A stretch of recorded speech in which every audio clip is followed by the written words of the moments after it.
السلام علیکم میرے قانونی ٹی وی چینلز کے دوستوں کو منصف امان ایڈوکیٹ کا لاہور ہائی کورٹ سے سلام۔ یہ جو مدثر مغل صاحب ہیں، یہ ہمارے بہت پیارے چھوٹے بھائی ہیں، راول پنڈی سے آئے ہیں، ایڈوکیٹ ہیں، بہت اچھی وکالت کرتے ہیں، بڑے کیس جیت رہے ہیں آج کل مدثر صاحب آپ۔ یہ قانونی ٹی وی والوں کو ہیلو کریں نا سر جی۔ السلام علیکم۔ ہاں جی، قانونی ٹی وی کے تمام ارکین کو بہت بہت سلام۔ ہاں جی، ہم لاہور ہائی کورٹ میں ہیں۔ ہاں جی۔ سر جو بتا رہے ہیں بالکل بجا فرما رہے ہیں۔ اچھا سر جی، یہ ہمارے جو جج ہیں، ہم ذرا ہلکے موڈ میں، یہ اس وقت 18 لاکھ کیس پنجاب میں پینڈنگ پڑے ہیں، تو یہ سیاسی سو موٹو ایکشن وغیرہ لے رہے ہوتے ہیں، تو ان کو کیا کہیں گے کہ ہمارے یہ کیس ختم کریں؟ میں سو موٹو کے ایکشن میں کے بارے میں تو کبھی بھی فیور نہیں کرتا۔ اچھا، البتہ یہ سمجھتا ہوں کہ پارلیمان کے اندر جب بہتر طور پہ لیجسلیشن نہیں ہوگی، پارلیمان جب بہتر طور پہ نہیں چلے گی، وزارت قانون و انصاف کا یہ کام ہے تو اس کا کوئی سوٹیبل آپشن اور حل نکالیں کہ کس طریقے سے ان تمام زیادہ سے زیادہ کیسز کو ڈسپوز آف کیا جائے۔ یعنی ادھر بھی توجہ دیں نا، وہ دیکھیں نا اس ہائی کورٹ میں لاکھوں کے حساب سے لوگوں کے کیس پینڈنگ پڑے ہیں، تو بیہائنڈ دی ریزن اس کے اندر بھی یہی وجہ ہے شاید کہ جتنی بھی کوشش کی جائے، ہمارے سسٹم کے اندر جو خرابی ہے اور سسٹم کی خرابی کی وجہ سے چاہتے ہوئے بھی ناچانا ہو رہا ہے۔ ہاں جی۔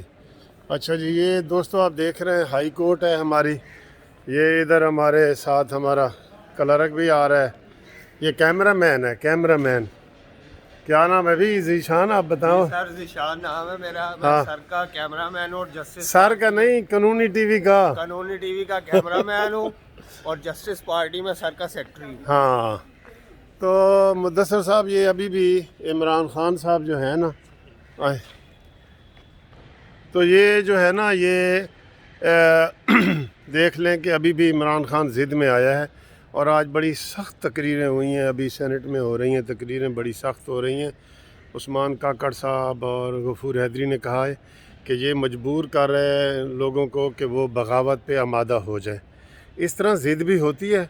آج مجھے کئی دوستوں نے فون کیا ہے کہ سر جی آپ نے کہا ہے کہ یہ دم درود کے زیر اثر نہیں جا رہا، تو مجھے تو وہ بات بالکل سچ لگ رہی ہے کہ اس کو، یہ جو فضل حق اس کا وہ دوست تھا، کیا تھا کہ نعیم الحق، اس کے جنازے پہ بھی نہیں گیا، پھر اپنے کزن پہ بھی نہیں گیا، اور یہ کہیں بھی نہیں جاتا۔ انہوں نے کہا جی اس کو، ان کا تھا ویو کہ جی یہ اس کو کہا گیا ہے کہ آپ نے میت والے گھر میں نہیں جانا ورنہ آپ کی حکومت کو خطرہ ہوگا۔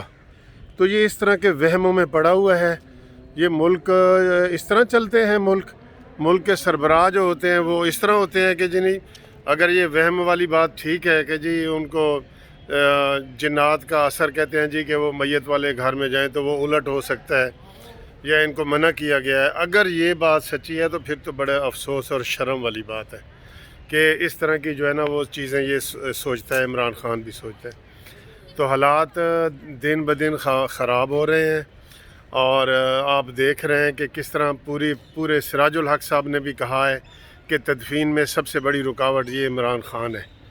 تو یہ ضد لگا کے بیٹھے، وہ ضد والا کوئی ماحول ہے ایسا؟ کوئی ماحول ایسا ہے کہ ضد لگا کے یہ بیٹھے؟ تو اس کو ہم جناب کنڈم کر رہے ہیں، اور ساری دنیا کر رہی ہے، میں بھی کر رہا ہوں، اور ان کو ہم دوبارہ یہ ریکویسٹ بھی کر رہے ہیں۔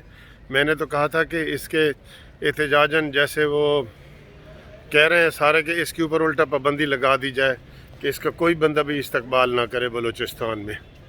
مریم نواز صاحبہ نے آج کہا ہے دوبارہ کہ یہ کتوں سے کھیل سکتا ہے، یہ اپنے ترجمانوں کے ساتھ کھیل سکتا ہے، اور اپنے سارا کچھ اس کی چیزیں چل رہی ہیں، تو اسے جو ہے نا وہ اس کی طرف بھرپور توجہ دینی چاہیے۔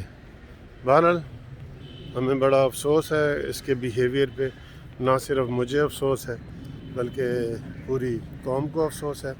آپ بھی افسوس کا اظہار کر رہے ہیں نا کہ سر یہ ضد لگا کے بیٹھا ہے۔ اس سے بڑھ کر کیا افسوس ہے؟ یہ کہتا تھا میں کسی کو NRO نہیں دوں گا، آج ہم یہ کہتے ہیں کہ یہ جو ہزارہ برادری کی 11 لاشیں ہیں یہ آپ سے NRO نہیں مانگ رہی، یہ انصاف مانگ رہی ہیں، کیونکہ کسی بھی شہری کی پروٹیکشن کی بنیادی ذمہ داری